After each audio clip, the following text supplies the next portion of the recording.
Electrocast. I'm Josh Klein. And I'm Elise Hugh. We host a podcast from Accenture called Built for Change. Every part of every business is being reinvented right now. That means companies are facing brand new pressures to use fast evolving technologies and address shifting consumer expectations. But with big changes come even bigger opportunities. We've talked with leaders from every corner of the business world to learn how they're harnessing change to totally reinvent their companies. And how you can do it too. Subscribe to Built for Change now so you don't miss an episode. First, the bad news. SAP Business AI won't generate amusing holiday cards, but it will personalize career paths for your people and let you know which suppliers are best, so you can be ready for the next opportunity. Revolutionary technology, real-world results. That's SAP Business AI. Hello everyone. Welcome to Abracadabra. We're here. We have a great program today. You see my it's kind of an artiste hat. A little bit. We are in a PURIM edition, and it is great to have you here. However form and shape you are welcome. You are light, and you are here for a reason. We are here for a reason. We have a great show. I'm iLan Azoulai, and I have a great guest for today, Rachel Schwartz. She's a Kabbalistic Astrologer, and we're going to touch about many things that have to do with you, with your journey, with our journey as a collective, as an individual. And today we are almost on the evening of Purim, which is a Jewish holiday, really commemorating our Jewishness as people, and Judaism and the Torah is not just for the Jewish people; it's for everybody, because there are great life lessons, great lessons for daily activities and daily communication between each one of us. Doesn't matter if you're wearing this hat, or doesn't matter if you're wearing this hat, but really this is really an empowerment for you to bring your gifts out and to shine to the world, and for us to share wisdom and information. So I want to talk about Purim. Purim is a Jewish holiday that is one of the most, if not the most important Jewish holidays in the Jewish calendar. Primarily, the point that I'm looking at it was the time that the people chose the work, chose to be close. It wasn't because, if you don't do this, you'll become that, or if it wasn't a punishment thing. It was actually a survival and coming together and wanting to be together as one. And look at yourself also and your life around. What are the times that you come together? What are the times that you find yourself united? Do you find yourself united when everything is hunky-dory and everything is beautiful? I mean, everybody wants a bite of that plate. But really, what is the time that is uniting? From my experience, really, hopefully we can evolve out of this experience, because as Rachel will talk about, there are many things that are coming out that we can unite, not just from suffering or pain, but to unite from understanding and love and connection and kindness and compassion. So this is really where I want us to look at. Now, the story of Purim is involving three main characters, or many more characters. But there is Esther, the Queen Esther, the cousin of Mordechai, the Jewish person that was sitting at the gates of and did not want to bow to the second in command to the king. He didn't want to bow down to Haman. And Haman had everything. He was the second to the command and second to the king, and he had everything. But it wasn't good enough, because he wanted Mordechai to bow, but he really wanted Mordechai to be annihilated. And the story goes, and we'll make it very short, that he plotted to kill Mordechai, and he built a tree, and turned out that Haman and his family were hung on it, and the Jews received the rights as human beings, just like each one of us. Okay, so growing up, we're talking about Mordechai, the Jew. But really, I feel that there is a lot of missing points about who really actually did the work. And who did the work is Esther. And I feel personally that Esther, as a woman, as a divine creation that actually from creation standpoint is more evolved than male counterpart, did not get a proper credit. And I want to talk about this with Rachel. I want to share with you at these times, turbulent times in Israel, and my heart is out to everybody that is experiencing pain. I talk a lot about Mati Kaspi, the Sting / Stevie Wonder of Israel, the person who the musical culture is built really a lot around him, and he really shaped everything that has to do with music, with rhythm, bringing Brazilian music to Israel. He's alive, and I had the blessing of working with him and creating 3 of his videos. But yesterday he performed with the Israeli Philharmonic, and performing with the Philharmonic is not a small thing. He does all the arrangements and everything. And yesterday he performed, and in an unprecedented act, he actually sang the national anthem with the people to unite. It was a point of unification. We've experienced all over the world segregation, separation. And this is about unifying, coming together, understanding that our love and connection and kindness is way stronger and way more beneficial than anything else, especially anything negative. And so he's talking about that his heart is burning, his soul is burning, and let's sing a song that unites everybody. And he sang the anthem. This is really a heartfelt moment, and you who know me, sure love Mati Kaspi. I have to share this. This is wonderful. There you go.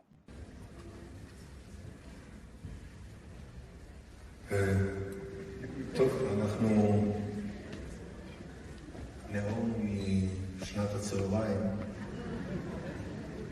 ואנחנו בשנה של בעירה, וגם בי זה בוער.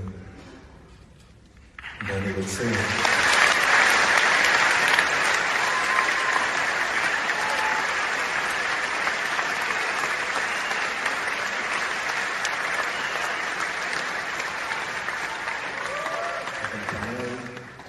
פניי לא לכיוון אחד, פניי לכל הכיוונים, ואני חושב שנכון יהיה שכולנו נשיר עכשיו ביחד שיר שהוא מאחד בעצם את כולם, את כל הכיוונים.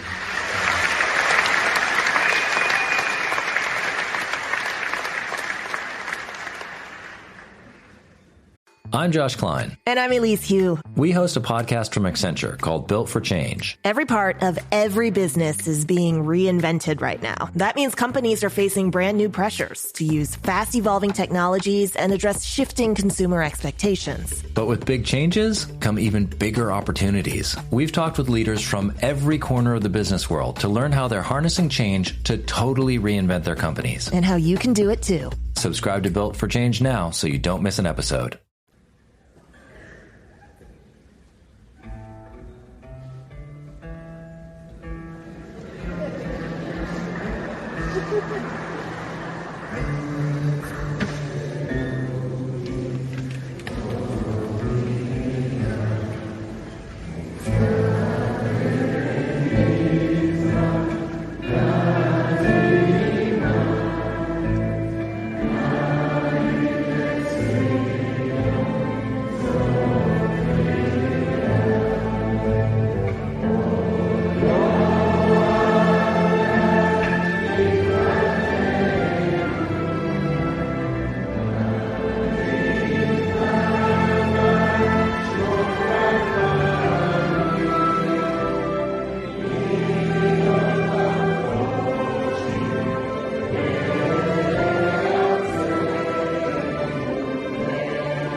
So that was a wonderful moment. Tears in my eyes. And with tears of joy, I want to invite my wonderful, talented, great guest, Rachel Schwartz. Hello, Rachel. Oh, wait. There you go. Hello, Rachel. Hi, how are you? That was very special. It was very special, wasn't it? You know, it's very interesting what you said, because the whole thing about Queen Esther was that she said, you know, when they had a decree, she said, I want you all to gather, fast and pray for me, you know, for 3 days. But the thing is that it's exactly what you said. And at the end of the day, that story, they needed a decree over their head of being killed to be in unity. Exactly. And the work is, and it's of course very interesting. I'm an astrologer, so of course for me everything makes sense even through the eyes of astrology, that in the month of Adar, the month of Pisces, it's exactly what you said. It's like we need to learn that to be in unity doesn't have to come through pain, through suffering, through going through a situation that is traumatic or being persecuted. It actually needs to come from the Pisces energy, which is what? Which is knowing that you and I are the same, knowing that I need to care about you like I care about myself, not because I'm some kind of a saint, because it's the truth. Because in the big picture, if anybody else has pain, it's my pain too. If people suffer, it's my suffering too. The illusion of this existence, of the physical reality, is an illusion that we are separated. That I don't really care about what's happening with you. I don't care if you're in pain. I don't care if you're in poverty. That's an illusion, because we're all part of the same thing. And that's the Pisces consciousness. Mm. So it's very, very interesting that, you know, nothing is a coincidence, of course. Nothing is a coincidence. You know, everything, absolutely. I mean, the fact that we're even sitting here, you and I, you know, it's we've been talking about this for a while, and giving this opportunity for us and for everybody to come and to ask questions. Even sitting here together with you is as it was ordained, you know. Yeah. We didn't see it coming. We didn't actually plan it until right. Planned it like that. That's what I like the best. To on be the fly. Spontaneous, right? Yes. Right. It is how are we with all this? How do we navigate with everything? You know, I want to see if somebody is. Oh yes.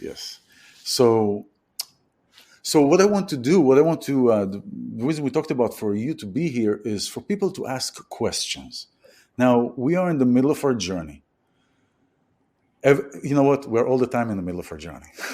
Yeah. It's just a middle of a different section of the journey. Exactly. All right. Totally. There's no beginning or end, right? There's no. Spiritual reality doesn't exist. Even when we leave the world, we don't really disappear. And when we came here, we weren't just all of a sudden invented. Exactly. Right? It's all a continuity. Absolutely.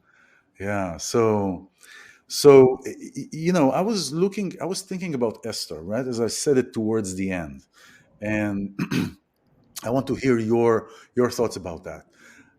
And by the way, hopefully one day we can do a show when we're sitting in front of one another. Yes, I mean, we're the two opposite sides of the United States. But that's also, by the way, you know that. This episode is brought to you by Pluralsight. Your org needs teams skilled in tomorrow's tech today. Whether you want faster innovation, better customer experiences, or streamlined software delivery, those solutions require teams skilled and savvy in the latest technologies. Equip your people with the skills they need to make the most of today's tools and tech. Visit pluralsight.com/pod and try it for free. A lot of times people are talking about the age of Mashiach or the age of Aquarius, the age of Messiah, right? That there will not be time, space, and motion, that we're not going to be limited by those things. And for us, we're both Israelis, and we know that years ago it was almost impossible to maintain a normal contact with the people in our country, right? That is so far from here with different time zones. Remember, calling was so expensive, right? And now the connection is like, I speak with my sister, we are the same exact time, with the same, right? We can see each other, and yeah, maybe we can share food, but in such a strong place, maybe one day it will happen too, right? It will, for sure. But I'm saying that the separation and that we were feeling, even that, even though it happens supposedly with technology, but it's related to the age we're in. We are connected more and more to an age that there's no more separation, that there's no more. Amen. That's right. You understand? So it's like, even though it appears, I heard we had a Friday night dinner a few weeks ago, and we had a young boy over there, he's in college, and he's very into technology. And he said, they're creating now already a chip that you're going to put in your head, and then you think about something, you're not going to even need to say the light is going to turn on, you're going to want the car to run, you're going to think about it, it's going to happen. So my first thought, and I'm still thinking that, I was like, no, I'm not doing that, forget about it, I'm not putting something in my brain, right? And I'm still, I learned never to say never, but I'm still, in my head, it sounds crazy, right? But maybe this is the way that we're going to have our mind control matter, right? So it's like, it's a very interesting thing that maybe technology is the way that actually we're creating all that unity. And yes, you're right. Go ahead. We are. I don't feel that the problem lies in the technology. When you said, no, I don't want. If you see why you say, I don't want, it's because the trust of those who created those things and because of what is happening. Yeah. I don't feel that it is the technology as a matter of what the capabilities are and what the capacity of things that can happen and what we can achieve. Just like everything that starts ideologically starts with hope, starts with positivity, starts with, wow, we can do this. When things started with stem cell, it was about medicine, about what people what can we create to help? Then it soured and it went to all kinds of things of creating things. To create ease, then it went into Big Brother. It's not, I don't believe, and from the little that I know of you, is that it is not the technology matter itself, but the intentions that are behind the technology-driven matters. Absolutely. It's the intention, the trust. It. Exactly. It's what they're going to do with it that we're scared. Of course, by itself, in its pure, it's like everything in life. It's not the thing, it's the energy is energy. It's the intention. How I manipulate it or how I use it for positive or negative, right? And it's like, even when we talk about Queen Esther, that is the story, the heroine of the Megillah, right? But what is the thing about Queen Esther? That she, in some ways, was willing to sacrifice. She didn't want to do it in the beginning. And there was a point in the story that Mordechai is telling her, listen, if you don't do it, they'll find someone else that is going to do it. And you're gonna be forgotten, basically. And the thing is that we need to understand that whatever has to happen will happen. The question is, and what Esther did, that in my opinion was the most heroic thing, is that you said, even though someone else can do it, someone else can do it. Someone else can take the responsibility.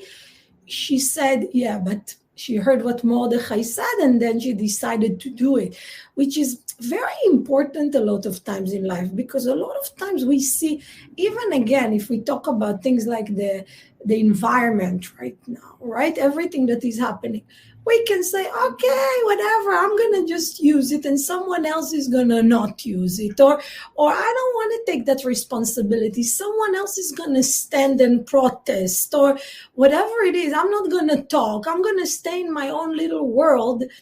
This is actually the hero that she was. And I think that's the what we can tap into, because the energy of Purim is about tapping into the potential that we have within us that is related to that story. So if Esther would have said, maybe someone else would do it, maybe there would have been another girl that was the queen, would be the queen. But Esther took it upon herself, and that's, in my opinion, the power, because it was scary. Mm-hmm. It was a huge thing to have all these people on your shoulders, and she was like, no, I'm going to do it. So I think that's the power there, That is great, because, you're right. It's... But if you look at the Megillah, it's all the time, and the songs that we're singing, Mordechai Yehudi, Mordechai, Mordechai, Mordechai, Mordechai, Mordechai, right? And I had this question with somebody I was having a conversation with. They're saying Mordechai, Mordechai, but actually the person who actually did the action, actually there is a video I would send you of Rebbe Schneerson. There was lobbying really to recognize the power of Esther. Why? Because she did the action. When we're talking about, I want to manifest something, or I have a revelation, or I have a breakthrough. Okay, that's great. But it will not be manifested if there is not an action that goes with it. Like in inventors. There are tons of inventors. I've invented something, stuff for a guitar. Everybody has an invention. But really, when it comes down to the bottom line, if there is no somebody who can execute it, the invention means nothing, because there is no materialization of it. So then Esther is the one actually, bafal, in reality, in action, saves the Jews because of her actions. Now, then you can ask the question, though, but she didn't orchestrate it. So she, like you said, like we know, she initially declined doing it. She didn't want to do that. I also think that we don't know everything that really happened. All we read is Rashi Parakim, bullet points of really what happened, because we don't know what happened 24/7. We don't know what happened in the afternoon. She took shower. Okay, we did. I mean, you know what I mean, right? Yeah. We don't have everything. So we have the story of the main points. Now we have to look also at the time and the era. Very patriarchal. It wasn't really she was coerced in a way, I feel, coerced in a way to do that. We're not talking about the moral, should she do this or not, or there'll be somebody else. Talking about the fact of the matter that she was in a way coerced to do that. And I don't feel she got much of the credit for that. There is the fasting that she said, write about me for generations to come, right? She says that. So there is a recognition from her, but on the suffering part, in a way. Yeah. On the suffering, go and fast and torture your soul to remember how it was there, So I feel that there wasn't a lot of recognition for Esther. I think there is. Listen, the Megillah is called Megillat Esther, and I do think that she's considered important. But I think if I can just take what you're saying and say it in the way I see it, I think that she's more considered, like you say, not as a person that is the strong, the powerful, the mind behind it, but a person that says, okay, whatever, I'll do it. And almost from a weak point. And I think that you're right, because she's the strong one. She's the one that had the courage to go and accept and do it and say, and be with the Chazor, be with the king, and made certain decisions. She said, no, she is the one that eventually had to do the talking. that was stopping the other things and killing Haman and everything else, right? So yeah, absolutely. And I think that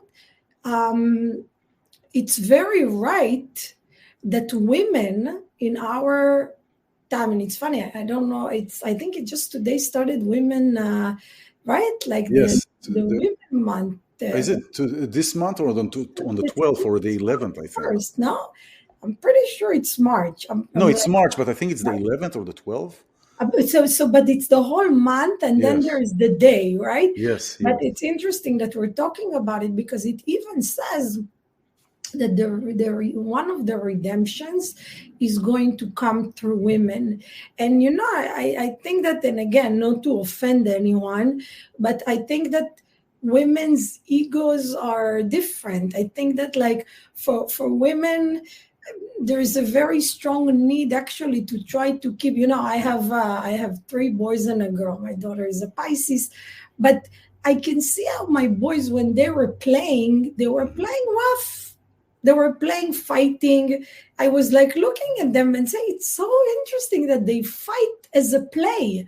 There's something about the masculine energy when it's on the top, that a lot of times there is like that Mars, in astrology, male energy is represented by Mars. Mars is energy of war. Mars is energy of conquer. Mars is energy of, in order for me to feel powerful, I need to win.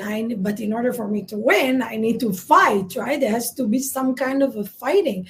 And when we talk about the Venus energy is much more harmonious and wanting stability and wanting balance. And of course, there are women that can be very aggressive and men that can be very gentle. It's not what I'm talking about. I'm talking as a general idea like it's known that the redemption is going to come through women, the first redemption, because of that culture, that the way of thinking that women are more into unity and communication rather than war and fighting and arguing. Well, it's home. It's nurturing. It's the caring. Yeah, for sure. Yes. Yeah, it is. It is nurturing and caring. And every one of us, and I wanted to bring this point, every one of us has an Esther. If we look at that, we have the one that sometimes we don't want to do that, but we do that and we go beyond and we go above our comfort zone. And so each one of us can look and see, there is an Esther in me. I'm not talking just about women. Right. I'm not just talking about women. I'm just talking about men and women. And as far as I'm concerned, it's men and women. Yeah. It's looking at what are the qualities. What are the qualities that I see in Esther that at first you don't want to and you're coerced? But then she did it in such a brilliant way. She, Mordechai, the orchestrator, had to do with the outside orchestration of getting Esther into the ring, so to speak. Yeah. And then within the ring, Esther orchestrated everything with the dinners, bringing Haman to this dinner, bringing to this, creating 2 dinners, and then telling the people what to do and how. She stepped into her power. Yeah. She stepped into her power. Now, here is something that that is talking that I heard, and I don't remember which book it is, but it's talking that Esther had the knowledge of how to use the letters and the Hebrew language to create a golem.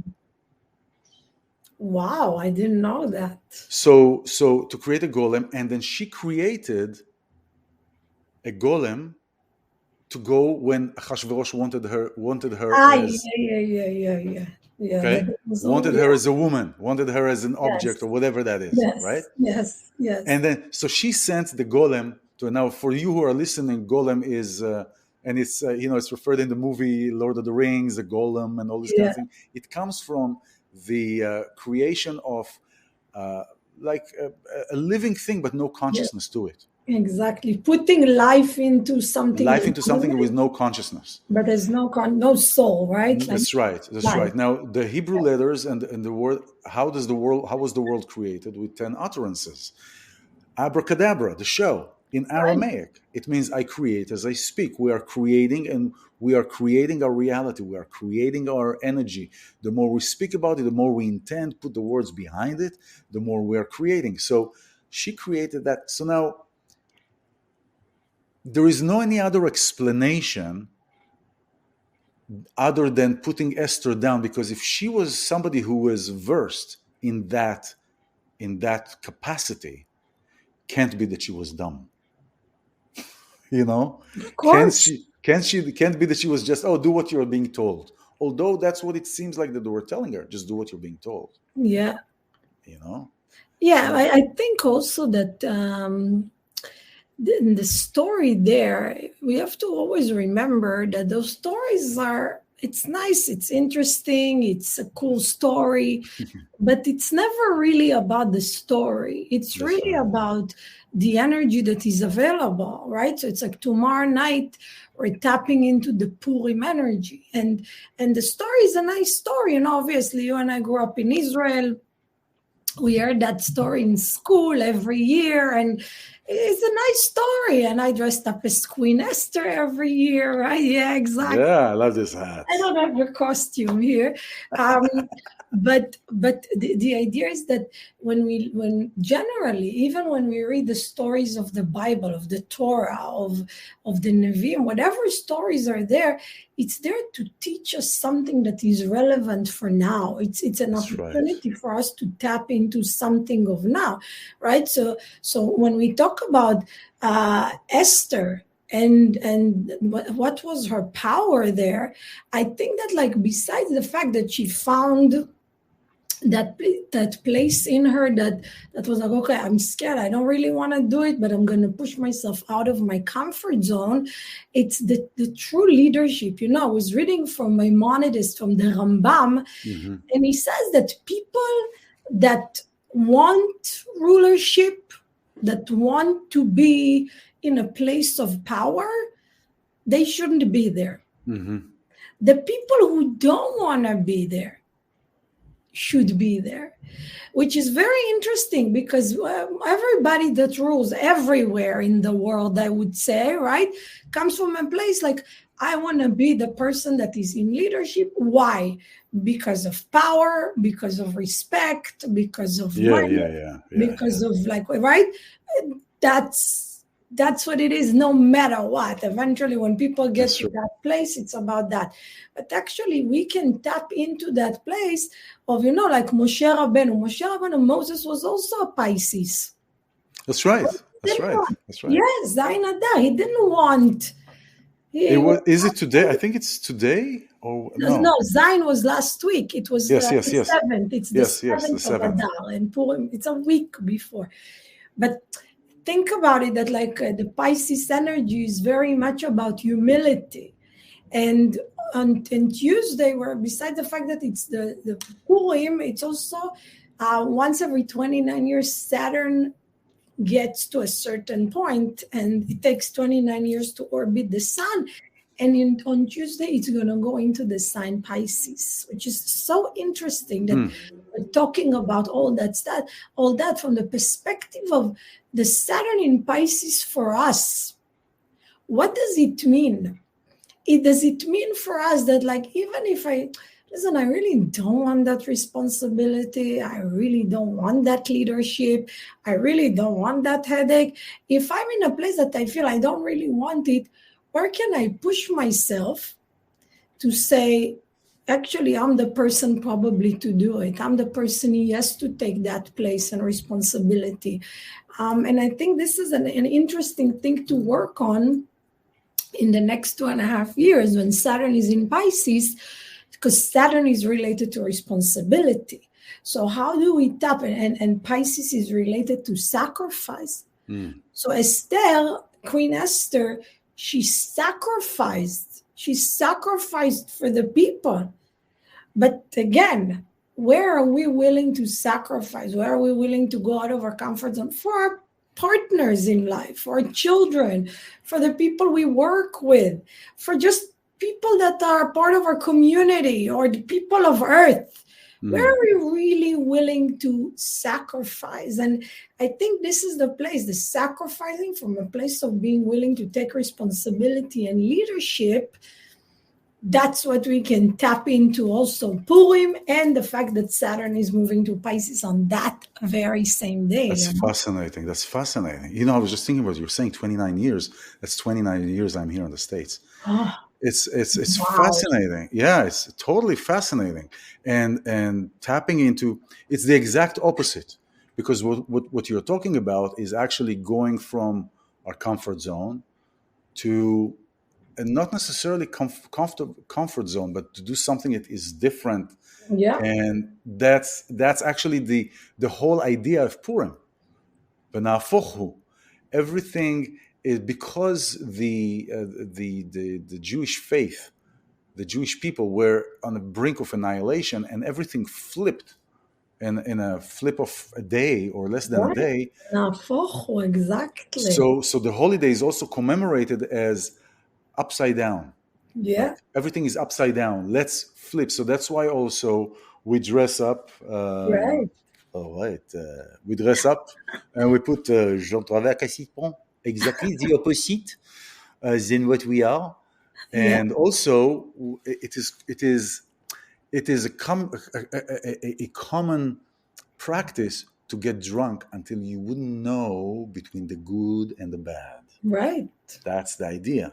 So you don't know between the good and bad, and then you choose. Right?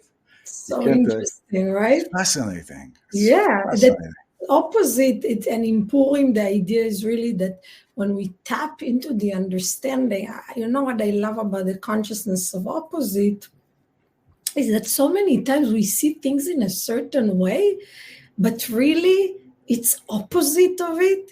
Like we think, like let's say we think somebody doesn't like us. And it's all in our head. It's all in our head. It's in our head. And many times it's maybe I don't like them. Or some, right? Like, or I can't get what I want. Do I really want it? A lot of times the reality, because our mind, and it's of course the month of Adar, Pisces is the strongest time to see that.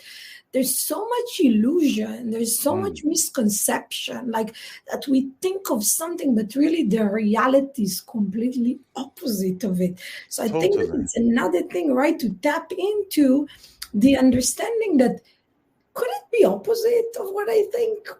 Could it be that I see one thing, but actually it's completely opposite? And to really try to tap into that consciousness, that by me thinking that it could be that my negative beliefs or my fears are actually just illusionary, and the reality can be completely opposite. Even that crack, the doubt that we put in our doubts, can eventually create certainty and openness and abilities to do things that we don't believe we can do. So that's so true. This, absolutely. And because we are so in the Purim also is referring to Olam Shene'elam, a world that is unseen. So we are, as you say, we are in an illusion here.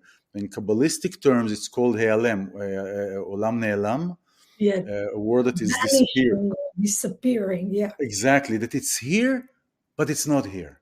It's here. It's like a magician, or he says, "Look what I'm doing here," but actually he's doing everything here. Right. Everything is disappearing. So we can get so caught up and believing in our story.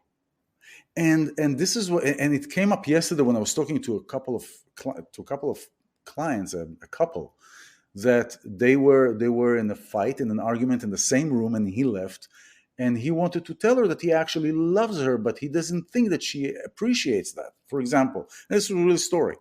And I asked him, "Did you tell her that?"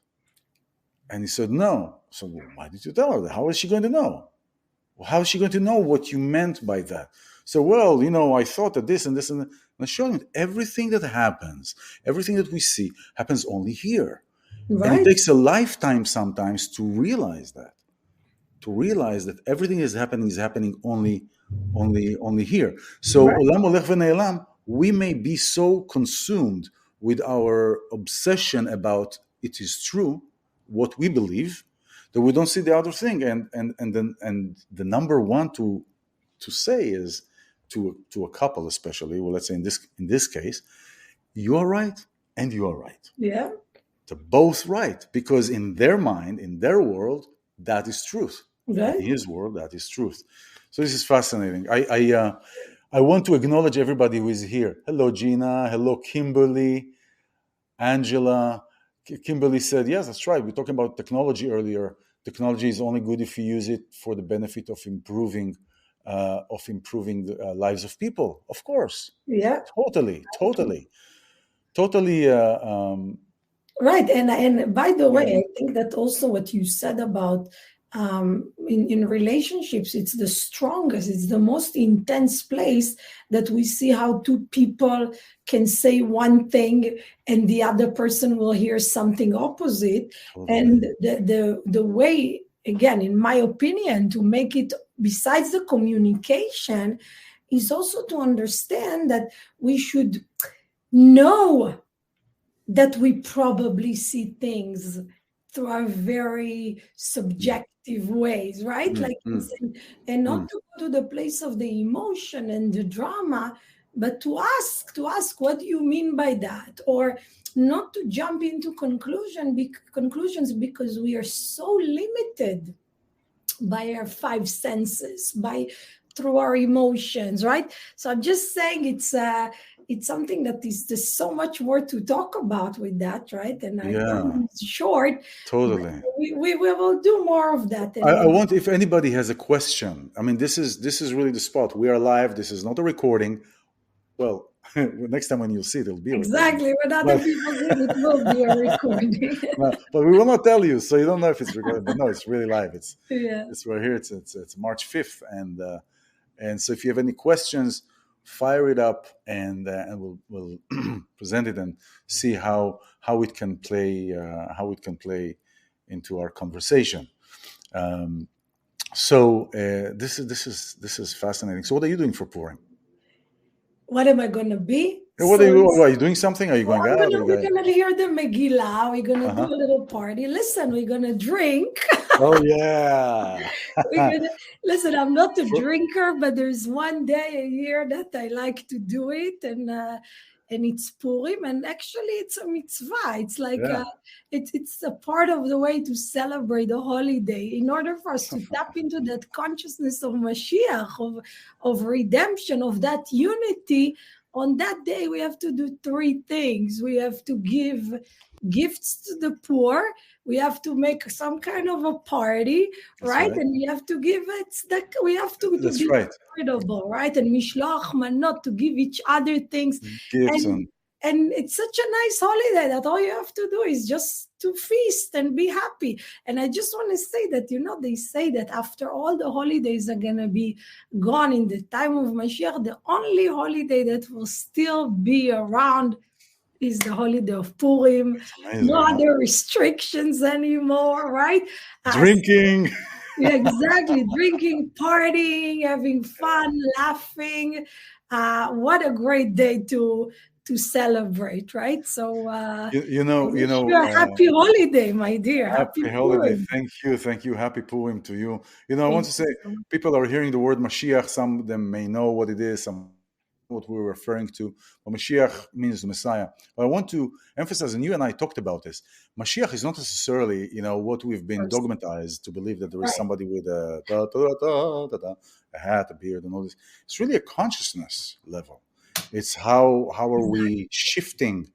We're already there, we're kind of like one leg here still, and there's still one leg in the other paradigm. But it's kind of like a shift in our consciousness, and that's we're talking about Moses and the gifts to those who are unable.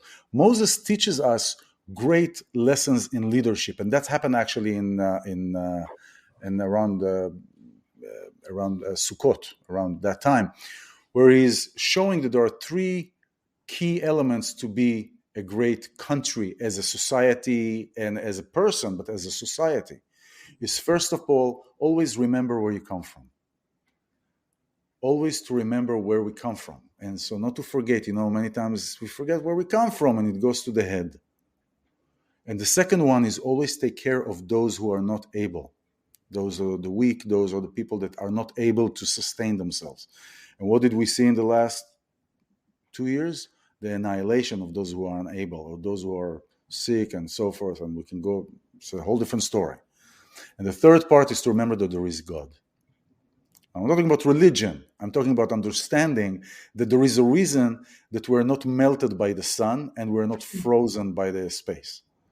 There is a reason that the sun is standing exactly at that particular corner, so the water that we have here on Earth, we think that water, it's natural, מצב צבירה, it's natural, how do you say it? The natural state of water is liquid. But if we look at the amount of water in the entire galaxies, the natural state is ice, is solid. Yeah. And there is the gas. So what we see the comets is the gas from the heat. And to be water, it has to be the exact temperature away from the sun. Otherwise, it would either be frozen or evaporated. Right.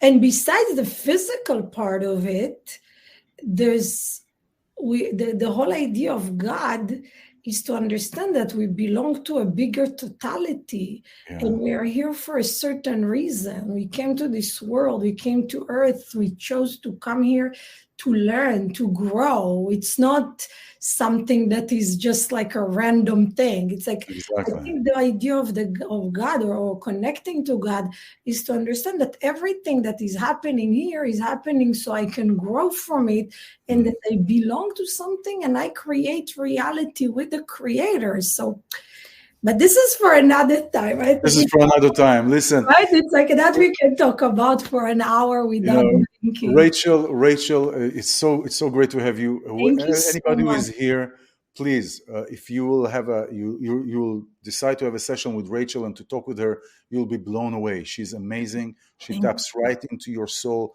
finds the point, and twists it out to grow. Twist it out, get you out of your... in a good way. All the time in a good way, all the time.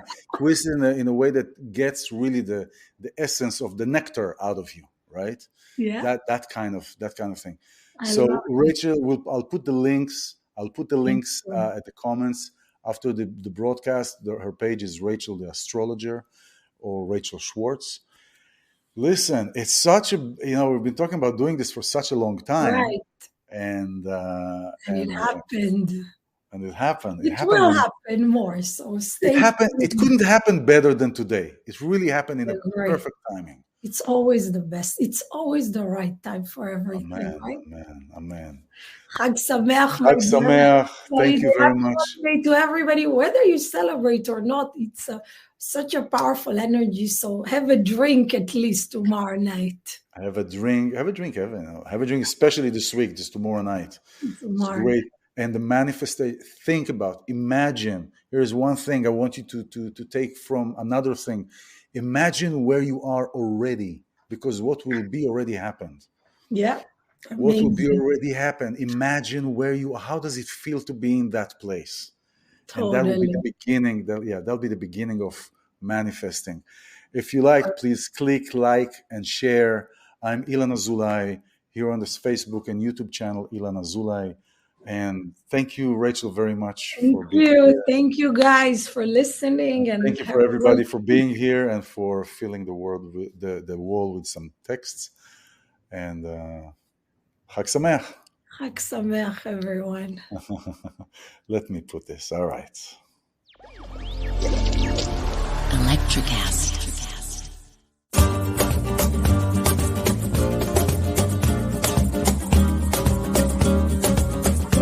Hello and welcome to Abracadabra, Create What You Speak. I'm iLan Azoulai, your host, a spiritual mentor and a sound therapist. This is an empowerment program with guests from all over the world who will share their light and their gifts of art, knowledge and wisdom to inspire you to be the best version of yourself.